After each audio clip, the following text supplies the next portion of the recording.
Hello, St. John's friends. I have in my hands here For All the Saints. This is the book that was put together for the 150th anniversary, celebrating this extraordinary ministry history of St. John's Lutheran Church. Many of the folks involved with this are active members here today, obviously, and so we're grateful for everything that they put together in such a beautiful way. And it's touching to read through and to understand all of the formative things that happened to the glory of God over the years and continue to happen today.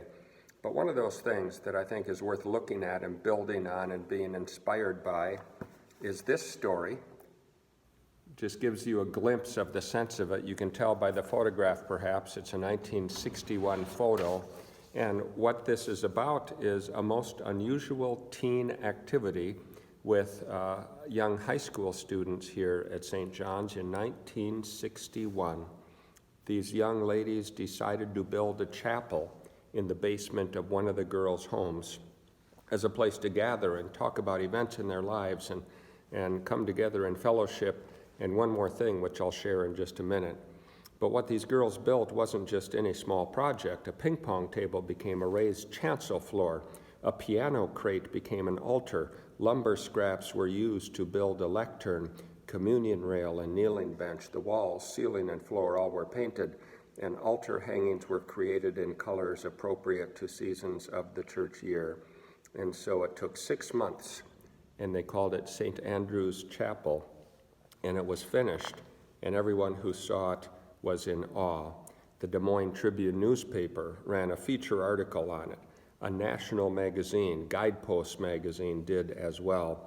And one of the pastors, when they came over to look at it, he was just quiet and sat there for a while. And finally, he just said, "This is remarkable."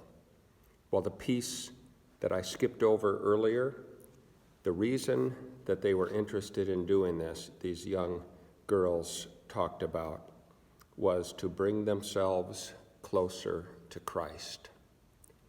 Praise God for that beautiful activity, the fact that parents said, sure, go ahead, do this in our basement, all the things that led to this, including the inspiration and the growth in faith here at St. John's Lutheran, to inspire these young ladies to say, we want to grow closer to Christ and do something big to make that happen.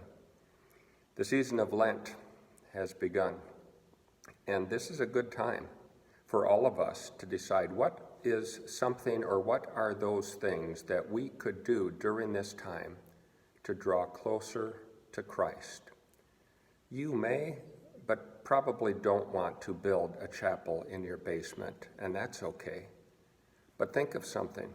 Think of a new commitment, a new discipline, a new practice, a more aggressive way of doing outreach or showing love and care to somebody.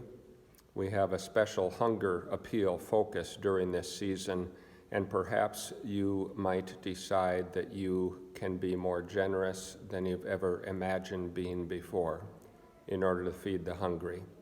Think about something that will bring you closer to Jesus during this time of Lent as we continue this journey together. Bless you, and thank you for joining me tonight.